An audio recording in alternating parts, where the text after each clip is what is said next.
County Restoration, and we are taking over a job in Santa Ana today. And here's what the other contractor did that they should not do. We have a wet, moldy piece of OSB or wafer board or chipboard or whatever you want to call it on top of the subfloor underneath these counters. And they took the counters out, which is great, and they're trying to dry the structure, but don't leave a piece of OSB that's wet and moldy and try to dry it, and especially when it's damaged like this.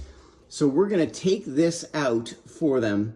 Then we're going to clean the subfloor underneath.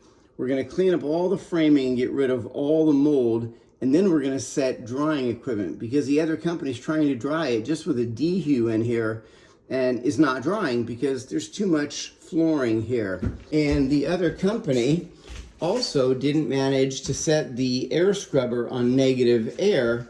They just had it blowing in the room and they've got no decon chamber. What are they doing? So make sure that if you're gonna do a mold job, you set it on neg air and not just on circulating scrub mode.